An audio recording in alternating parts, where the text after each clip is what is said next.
Hello students. आज हम करेंगे chapter number 13 magnetic effect of electric current का topic magnetic field due to current carrying conductor, जो हमारे एनसीईआरटी पेज नंबर 225 से 229 को कवर करेगा। इस टॉपिक में बेसिकली हम वो पढ़ने वाले हैं जो इस चैप्टर का नाम है magnetic effect of electric current, की मतलब करंट की वजह से एक मैग्नेटिक फील्ड, एक मैग्नेटिक इफेक्ट क्रिएट होता है, जो हम आज समझेंगे कैसे।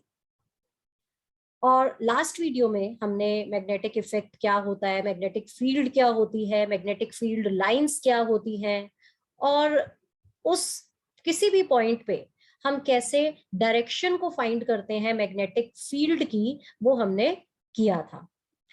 अब हम करेंगे कि ये जो इलेक्ट्रिक करंट है, एक वायर है जिसमें से करंट पास हो रहा है, तो उस करंट कैरिंग कंडक्टर में जो मैग्नेटिक इफेक्ट क्रिएट होता है, वो इफेक्ट कैसे क्रिएट होता है, ठीक है, और क्यों क्रिएट होता है। सो कम टू पेज नंबर 225। अपनी बुक खोल लो, हाथ में पेंसिल पकड़ लो।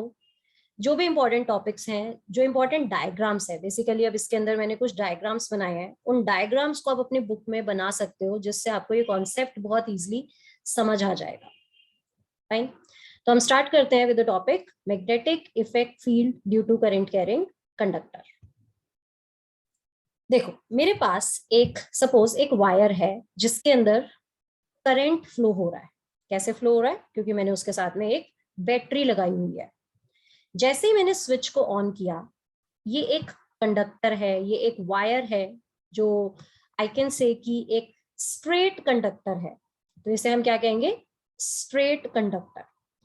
तो जब एक स्ट्रेट कंडक्टर में से करंट फ्लो हो रहा था, तो मैंने क्या किया, मैंने उसके पास में एक कंपास रख दी। हमने लास्ट वीडियो में समझा था कि हमारी एक मैग्नेटिक कंपास होती है, उसके अंदर एक मैग्नेटिक नीडल होती है। उस कंपास नीडल जो है वो मूव करती है जब वो एक मैग्नेटिक फील्ड के कांटेक्ट में आती है, तो जिसमें रेड कलर की साइड नॉर्थ पोल को डिसाइड बताती है, और सिल्वर वाली हमने किया था साउथ पोल बताती। ठीक है, तो एक मैग्नेटिक कंपास में एक नीडल होती है जो बेसिकली नॉर्थ और साउथ की डायरेक्शन को बताती है। ठीक है, जैसे ही मैंने स्विच को ऑन किया, अगर बैटरी का पॉजिटिव टर्मिनल यहाँ पे है और नेगेटिव टर्मिनल यहाँ पे है, तो आपने इलेक्ट्रिक करंट चैप्टर में पढ़ा था कि हमारा जो करंट है वो पॉजिटिव टर्मिनल से निकलता है और नेगेटिव टर्मिनल में एंटर होता है। तो जो करंट है वो पॉजिटिव से निकल रहा है और नेगेटिव में एंटर हो रहा है। यहाँ पे क्या होगा, यहाँ पे मेरे पास एक मैग्नेटिक कंपास है। ये मैग्नेटिक कंपास डिफ्लेक्ट कर गई। जब मैंने इसे एक करंट कैरिंग कंडक्टर के पास रखा, तो मैंने देखा कि ये जो मैग्नेटिक कंपास थी ना, इसमें डिफ्लेक्शन हुई। अगर ये करंट ऊपर की डायरेक्शन में जा रहा है, पॉजिटिव टू नेगेटिव ऊपर की डायरेक्शन में जा रहा है, तो ये needle towards the west deflect हो गई, इधर को डिफ्लेक्ट हो गई। और अगर मेरा करंट ऊपर से नीचे जा रहा है, मतलब बैटरी का नेगेटिव यहाँ है और पॉजिटिव यहाँ है, तो करंट की डायरेक्शन ये हो जाएगी। अगर मेरा करंट ऊपर से नीचे जा रहा है, तो मैंने ऑब्जर्व किया कि मेरी जो मैग्नेटिक कंपास है उसकी नीडल डिफ्लेक्ट हुई, पर अब उसकी डिफ्लेक्शन ईस्ट की साइड पे थी, राइट साइड पे थी, इस साइड पे। और इस केस में डिफ्लेक्शन टुवर्ड्स दी वेस्ट थी। ठीक है, तो ये हमारी ऑब्जर्वेशन है। अब इस ऑब्जर्वेशन से हमने क्या सीखा, क्या कंक्लूड किया, इसके बारे में हमें पढ़ना है। यहाँ पे देखो, मैंने क्या किया, हम एक और एक्सपेरिमेंट की बात करते हैं। यही सेम चीज है। यहाँ पे मेरी बैटरी लगी है, मैंने एक, ये स्ट्रेट कंडक्टर है, मैंने एक कार्डबोर्ड लिया और 90 डिग्री के एंगल पे, इस वायर के 90 डिग्री के एंगल पे मैंने इसको, कार्डबोर्ड को प्लेस कर दिया। इसमें मैंने कुछ आयरन के ग्रेन्यूल्स, छोटे छोटे टुकड़े डाल दिए। यू विल सी कि जैसे ही मैंने स्विच को ऑन किया और मेरी इलेक्ट्रिक करंट इसमें से फ्लो हुआ, ये जो ग्रेन्यूल्स थे, ये जो आयरन के टुकड़े थे, ये एक कॉन्सेंट्रिक सर्कल में, ये एक सर्कल में अरेंज हो गए। ठीक है, तो ये एक सर्कल में अरेंज हो गए। इसके बाद मैंने क्या ऑब्जर्व किया, ये मेरी ऑब्जर्वेशन है अभी, तो इसके बारे में हम अभी डिस्कस करेंगे। उसके बाद मैंने क्या किया, मैंने यहाँ पे हर जगह पे मैग्नेटिक कंपास, जैसे हमने फर्स्ट वीडियो में बार मैग्नेट के अराउंड कंपास को रखा था और मैग्नेटिक लाइंस बनाई थी, ऐसे ही अब मैं मैग्नेटिक लाइंस बनाने की कोशिश करूंगी। जब ये ग्रेन्यूल्स ने अपने आप को अरेंज किया तो मुझे ये समझ आया कि इसमें मैग्नेटिक इफेक्ट आया है, और उस मैग्नेटिक इफेक्ट की भी एक फील्ड बन गई, जो हमने बार मैग्नेट के केस में देखा था। इसकी भी एक फील्ड बन गई, पर उस फील्ड की क्या प्रॉपर्टीज है, क्या डायरेक्शन है, क्या स्ट्रेंथ है, कहाँ ज्यादा है कहाँ कम है, वो हमें कैसे पता चलेगा? जब हम मैग्नेटिक लाइंस को ड्रॉ करेंगे। तो यहाँ पे मैंने इस कार्डबोर्ड पे मैग्नेटिक कंपास को रखा और उन सारी लाइंस को आपस में मैं जोड़ती गई, जो मेरी कंपास के नॉर्थ की डायरेक्शन को शो कर रहा था। तो ये साउथ है, ये नॉर्थ है, south north south north south north, ऐसे करके मैंने इन सारी लाइंस को आपस में जोड़ा। एंड आई ऑब्जर्व कि वो सर्कुलर कंसेंट्रिक सर्कल्स की फॉर्म में वो लाइंस इकट्ठी हो गई। ठीक है, अब क्या है यहाँ पे सेकेंड चीज जो आप इस सर्कल्स में देखोगे, पहली चीज आपको ये पता चल गई कि स्ट्रेट करंट कैरिंग कंडक्टर के अराउंड जो मैग्नेटिक लाइंस बनती है वो कंसेंट्रिक सर्कल्स की फॉर्म में होती है। दूसरी चीज, ये जो लाइंस है ना, ये इस वायर के पास जो थी ना, वो पास पास थी, क्लोज थी, और जैसे जैसे हम इस वायर से दूर जा रहे थे इनके बीच में गैप बढ़ता जा रहा था, विच शोस कि वायर के पास स्ट्रेंथ ज्यादा होती है और वायर से दूर जाओगे तो स्ट्रेंथ कम होती जाती है। वायर के पास स्ट्रेंथ ज्यादा है, जितना दूर जाओगे वायर से उतनी स्ट्रेंथ कम होती जाएगी, फील्ड उतनी वीक होती जाती है। ठीक है, तो ये वाला पॉइंट भी आपको याद रखना है। अब जब मैंने यहाँ पे मैग्नेटिक कंपास को रखा, आई ऑब्जर्व और मैंने लाइंस को ड्रॉ किया, तो मुझे लाइंस की डायरेक्शन पता चली। जिस डायरेक्शन में मेरा नॉर्थ पोल दिखा रहा है वो मेरी मैग्नेटिक लाइंस की डायरेक्शन है, हमने सीखा था फर्स्ट वीडियो में। तो यहाँ पे बेसिकली मुझे ये पता चला कि अगर इस वायर में करंट ऊपर को जा रहा है, अपवर्ड डायरेक्शन में है, तो मेरी जो कंपास की नीडल है, जो नॉर्थ पोल है ना, वो इस डायरेक्शन में शो कर रहा था, ऐसे। तो बेसिकली सॉरी, इस डायरेक्शन में। तो अगर मेरा करंट ऊपर की साइड जा रहा था, तो मेरा जो नॉर्थ पोल है कंपास का, वो नीचे को, नीचे नॉर्थ पोल इस साइड में ऐसे शो कर रहा था। इसका मतलब मेरी लाइंस की डायरेक्शन ये है, ये मेरी लाइंस की डायरेक्शन है। सिमिलरली अगर मेरा करंट नीचे जा रहा है इस वायर में, ये कौन डिसाइड करेगा? मेरा बैटरी का पॉजिटिव और नेगेटिव टर्मिनल। अगर मेरा करंट डाउनवर्ड जा रहा है, तो मेरी जो मैग्नेटिक फील्ड लाइंस हैं, जो मेरी नॉर्थ पोल है, वो ऊपर को, कंपास का नॉर्थ पोल ऐसे ऊपर को डायरेक्शन में दिखा रहा है और इस साइड में नीचे को। तो मेरी जो मैग्नेटिक लाइंस है वो ऐसे बन रही है, ऐसे गोल। उसकी डायरेक्शन ये है। ये कोई बार मैग्नेट नहीं है, ये करंट कैरिंग कंडक्टर है, और उसमें भी मैग्नेटिक लाइंस की एक डायरेक्शन है, एक मैग्नेटिक फील्ड क्रिएट हो रही है। इसके लिए अब हम कैसे याद रखें कि ऊपर जा रहा है तो ऐसे बन रही है, नीचे आ रहा है तो ऐसे बन रही है?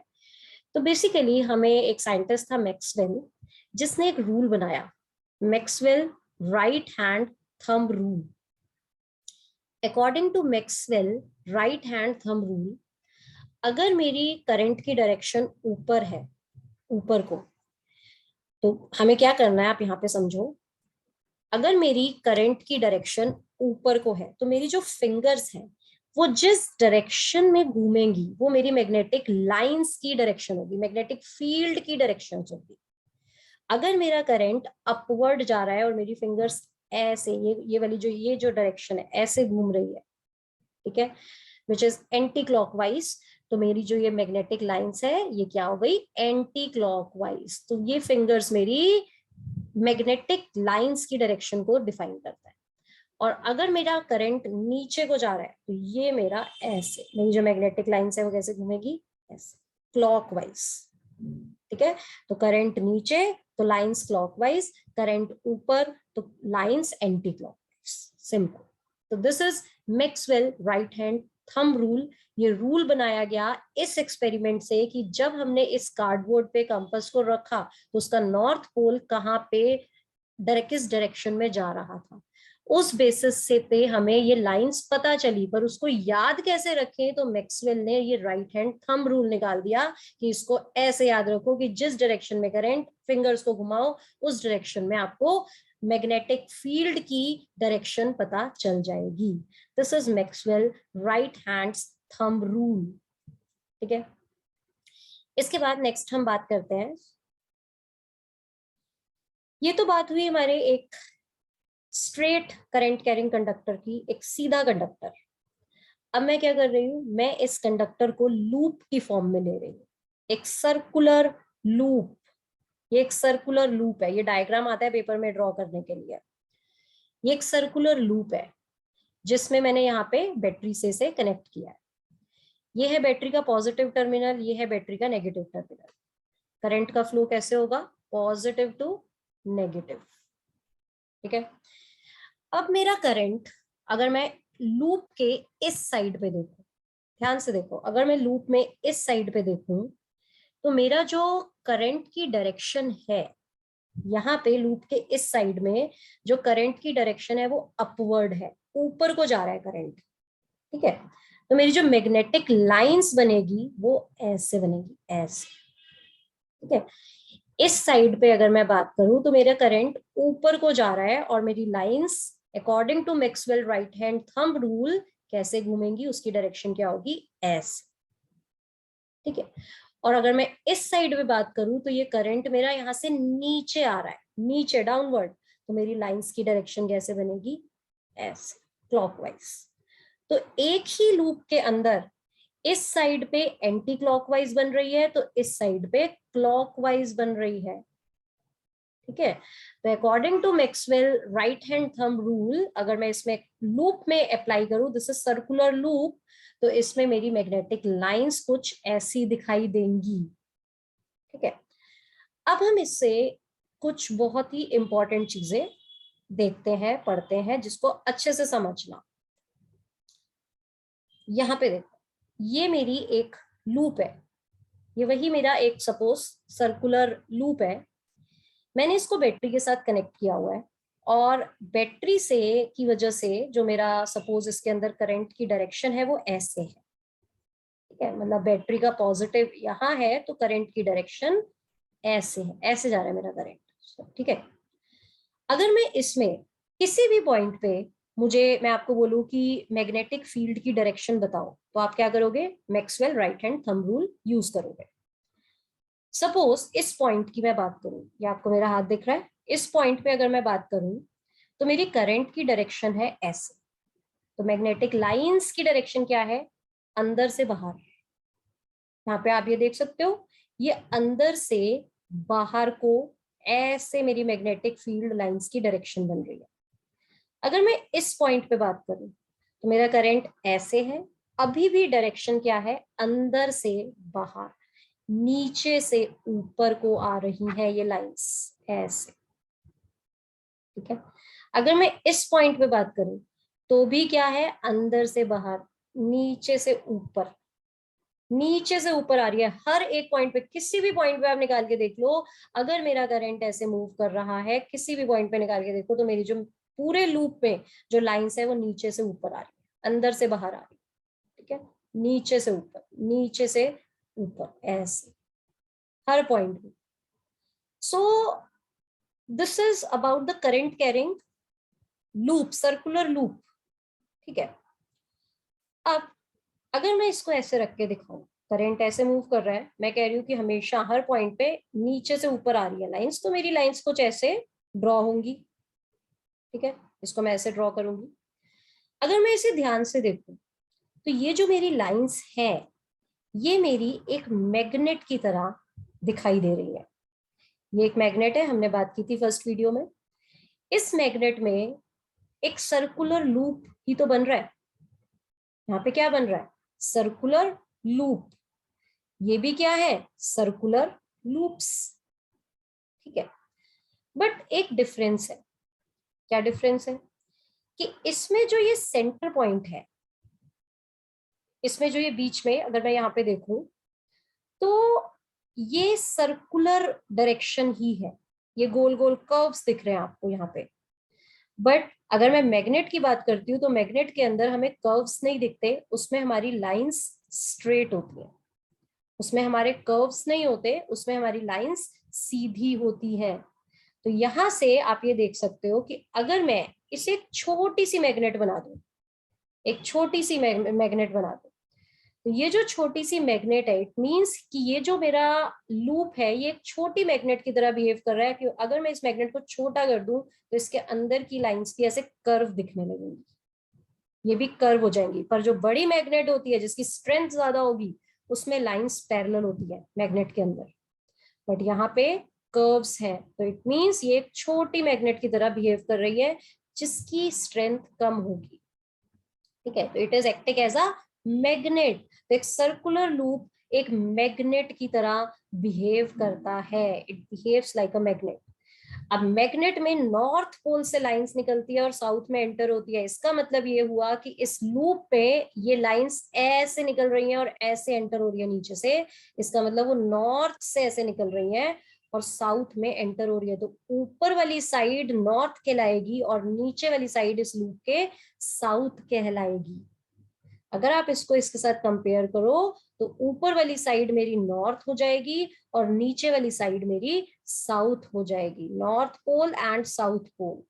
और इसको इजीली याद रखने के लिए आप ऐसे भी कर सकते हो कि अगर मेरा जिस साइड से अगर मैं इसमें एंटी क्लॉकवाइज करंट को इस लूप के अंदर भेजूं तो ऊपर मेरा नॉर्थ पोल बनता है। ठीक है, अगर इस लूप में करंट एंटी क्लॉकवाइज है तो ऊपर मेरा नॉर्थ पोल बनता है, और अगर इसके अंदर करंट क्लॉकवाइज है तो ऊपर मेरा साउथ पोल बनेगा। सेम चीज होगी अगर मेरा करंट की डायरेक्शन बदल दोगे ना, ऐसे करंट नहीं जाके अब ऐसे क्लॉकवाइज जाए तो क्या होगा कि हमारी जो मैग्नेटिक लाइंस होंगी उसकी डायरेक्शन हर पॉइंट पे ऊपर से नीचे हो जाएगी ऐसे। अब वो लूप के अंदर हर पॉइंट पे आप देखोगे लाइंस की डायरेक्शन ऊपर से नीचे हो जाएगी, और जब वो ऊपर से नीचे हो गई तो नीचे नॉर्थ पोल है और ऊपर साउथ पोल हो जाएगा। सिंपल। अगर वो ऊपर से नीचे ऐसे हो गई तो जो नीचे है वो नॉर्थ पोल है और जो ऊपर है वो मेरा साउथ पोल हो जाएगा। तो सिंपल है, आप इसको ऐसे भी याद कर सकते हो कि अगर करंट क्लॉकवाइज है तो ऊपर साउथ पोल और अगर करंट एंटी क्लॉकवाइज है तो ऊपर नॉर्थ पोल। फाइन। इसके बाद हम बात करते हैं बहुत ही इंपॉर्टेंट चीज की, विच इज सोलेनॉइड, जो आपके एग्जाम में जरूर आएगा। Magnetic field due to a current in a solenoid. रटना नहीं है कि क्या है, रट लो, डायग्राम्स, डायग्राम आता है एग्जाम में, समझो क्या है सोलेनॉइड। अब आपको ये समझ आ गया कि एक लूप के अंदर, एक सर्कुलर कॉइल के अंदर कैसे मैग्नेटिक फील्ड बनती है और कैसे एक सर्कुलर कॉइल एक छोटी मैग्नेट की तरह बिहेव कर रही है। अगर मैं चाहती हूं कि मैं एक बड़ी मैग्नेट बनाऊं जिसकी स्ट्रेंथ ज्यादा हो, तो मैंने क्या किया, मैंने इस लूप के नीचे एक और लूप रख दी, एक और सर्कुलर लूप रख दी, उसमें भी एंटी क्लॉकवाइज ऐसे ही करंट फ्लो कर रहा है। अगर इसमें भी करंट है तो इसकी भी मैग्नेटिक फील्ड बनेगी। ठीक है, और इसकी जो मैग्नेटिक फील्ड बनेगी उसको मैंने एक डिफरेंट कलर से ड्रॉ कर दिया, ये मेरी उसकी मैग्नेटिक फील्ड है। अब इस लूप की अपनी मैग्नेटिक फील्ड्स है, फील्ड लाइंस है, और इसकी अपनी मैग्नेटिक फील्ड लाइंस है। अब ये फील्ड लाइंस आपस में इंटरसेक्ट हो रही हैं, और हमने पढ़ा था कि प्रॉपर्टी होती है मैग्नेटिक फील्ड लाइंस की कि दे नेवर इंटरसेक्ट, आपस में कभी इंटरसेक्ट हो ही नहीं सकती। अगर ये आपस में इंटरसेक्ट नहीं होंगी तो फिर क्या होगा, जब ये इंटरसेक्ट नहीं होगी तो ये हमारी आपस में डिफ्यूज हो जाती है, क्योंकि इंटरसेक्ट में दो पोजीशंस, टेंजेंट्स, दो टेंजेंट्स बनेंगे एक पॉइंट पे, दो डायरेक्शंस शो होंगी, वो फर्स्ट वीडियो में हमने बात कर ली। तो बेसिकली होता क्या है कि ये कभी इंटरसेक्ट नहीं हो सकती। जब ये इंटरसेक्ट नहीं हो सकती तो होता क्या है इनका, ये आपस में फ्यूज हो जाती है, जुड़ जाती है, और इंटरसेक्ट नहीं करती बल्कि आपस में जुड़ के इस टाइप की आपको फील्ड बना के दे देती है। और यहां से आप देख सकते हो कि जब मैंने 2 लूप्स यूज करी तो जो अंदर वाला पोर्शन था वो थोड़ा सा सीधा हो गया है पहले के कंपैरेटिवली। पहले जो बिल्कुल कर्व्स थे वो कर्व मेरे बल्कि बीच में से सीधे होने लगे हैं। ठीक है, और ये मेरा थोड़ा बहुत एक बड़ी मैग्नेट की तरह एक फील्ड की लाइंस शो रिप्रेजेंट कर रहा है। नेक्स्ट, बट बिल्कुल सीधा तो नहीं है, बिल्कुल पैरेलल तो नहीं है जैसे बार मैग्नेट में होता है। तो मैंने क्या किया, मैंने और लूप्स रख दी इसके बीच में, एक और लूप रख दी, उसकी भी मैग्नेटिक फील्ड जनरेट हुई। उसकी मैग्नेटिक फील्ड भी इन ये वाली मैग्नेटिक फील्ड के साथ डिफ्यूज हो जाएंगी, इंटरसेक्शन नहीं हो सकता, आपस में एक दूसरे को क्रॉस नहीं कर सकती। तो ये क्या करेंगी, ये भी आपस में डिफ्यूज हो जाएंगी और मुझे कुछ इस टाइप की मैग्नेटिक फील्ड लाइंस मिलेंगी। और आप देखोगे कि अंदर ये और ज्यादा सीधी हो गई, अब ये अंदर और ज्यादा स्ट्रेट और ज्यादा सीधी हो गई। फाइन। अगर मैं इसमें अब बहुत सारी लूप्स रख दूं तो अंदर बिल्कुल बार मैग्नेट की तरह पैरेलल मैग्नेटिक लाइंस हो जाएंगी और बाहर इस डायरेक्शन में ऐसे हमारी मैग्नेटिक लाइंस हो जाएंगी। तो इट मींस अब ये बिल्कुल ऐसा स्ट्रक्चर बना के दे रहा है जैसा एक बार मैग्नेट बना के देती है। तो बार मैग्नेट जो मुझे स्ट्रक्चर बनाकर दे रही है वही स्ट्रक्चर मुझे इसके अंदर दिखाई दे रहा है। तो इसे हम बोलते हैं सोलेनॉइड। ये होता है हमारा सोलेनॉइड जिसमें मल्टीपल सर्कुलर लूप्स यूज किए जाते हैं और वो मल्टीपल सर्कुलर लूप्स हमारे एक मैग्नेट की तरह बिहेव करने लगता है, बट सिर्फ तब जब उसमें से करंट पास होगा।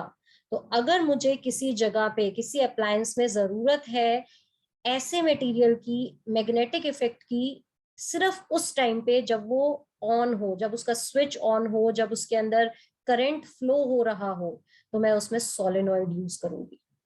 और अगर मुझे एक ऐसा मेरा कोई अप्लायंस है जिसके अंदर मुझे 100% हर टाइम मैग्नेटिक इफेक्ट चाहिए, तो हम सोलेनॉइड क्यों यूज करें, तो हम एक मैग्नेट को ही यूज कर लेंगे। तो इसके अंदर अगर मैं सोलेनॉइड को यूज करती हूँ और मैं करंट को ऑन करती हूँ, जैसे ही इसमें करंट पास होना शुरू होता है ये एक मैग्नेट की तरह बिहेव करने लगता है। और जैसे ही स्विच को ऑफ करोगे और इसमें से करंट फ्लो होना बंद हो जाएगा, ये मैग्नेटिज्म, ये मैग्नेटिक इफेक्ट खत्म हो जाएगा उसके अंदर से। तो ये होता है हमारा सोलेनॉइड, इसे हम बोलते हैं सोलेनॉइड। अब यहाँ पे आप देख सकते हो अपनी बुक में, this is the diagram of solenoid. ये एक मैग्नेट की तरह बिहेव कर रहा है, यहां से ये लाइंस निकल रही है तो ये नॉर्थ पोल है, और यहाँ पे ये लाइंस एंटर हो रही है तो ये साउथ पोल है। ठीक है, बल्कि ये मैग्नेट है नहीं, बट मैग्नेटिक फील्ड जनरेट हो रही है ड्यू टू करंट। तो जिस टाइम करंट पास हो रहा है उस टाइम सिर्फ ये फील्ड आपको दिखाई देगी। ठीक है, एंड सेकेंड थिंग इज, इसके अंदर एक चीज याद रखना, ये फील्ड, अगर मैं इस फील्ड की बात करूं जो सोलेनॉइड से बन रही है, ये फील्ड हमारी 3 फैक्टर्स के ऊपर डिपेंड करती है। इसका फर्स्ट फैक्टर है, अगर मैं इन लूप्स को ज्यादा कर दूं, अगर मैं 4 लूप्स ले रही हूँ और मैं 8 लूप्स ले रही हूँ, तो 8 लूप्स में मैग्नेटिक स्ट्रेंथ आपको ज्यादा मिलेगी। मैग्नेटिक स्ट्रेंथ मेरी ज्यादा होगी, जितने ज्यादा लूप्स लोगे, 100, 200, 500, 1000, जितने ज्यादा लूप्स लोगे उतनी ज्यादा मैग्नेटिक स्ट्रेंथ होगी।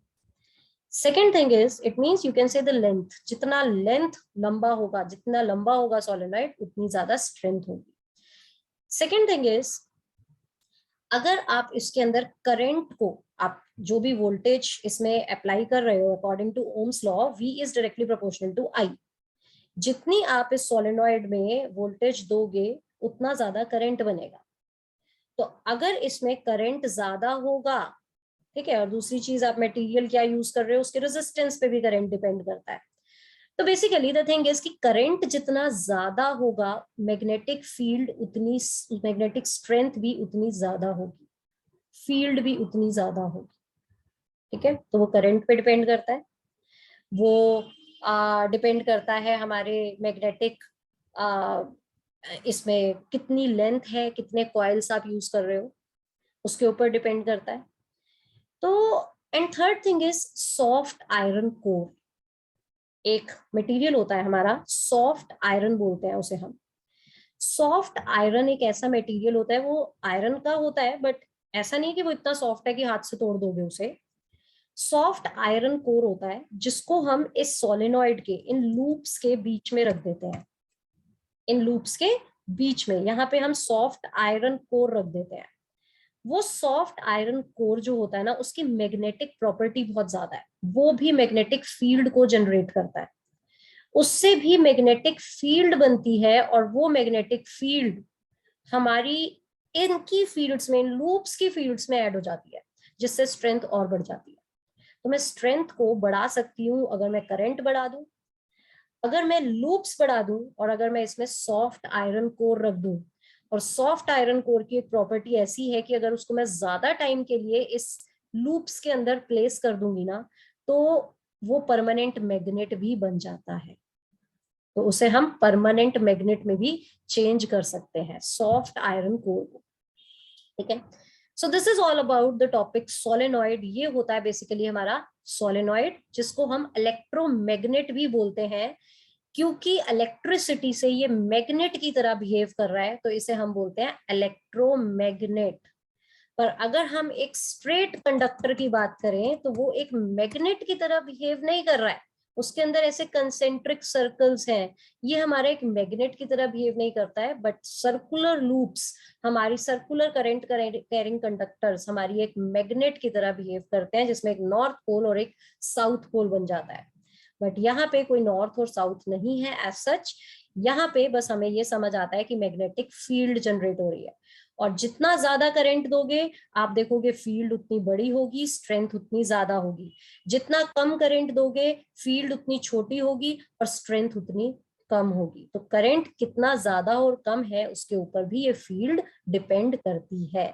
सो this is all about the topic magnetic field due to current carrying conductor, straight current carrying conductor and loop circular conductor, उसके अराउंड। नेक्स्ट वीडियो में हम बात करेंगे about the next topic, electric motor and the Fleming's rule and the force due to the this magnetic field. Very important topic, उसको ठीक से समझेंगे हम। कोई भी डाउट है इस टॉपिक में तो आप कमेंट कर सकते हो। सी यू इन नेक्स्ट वीडियो।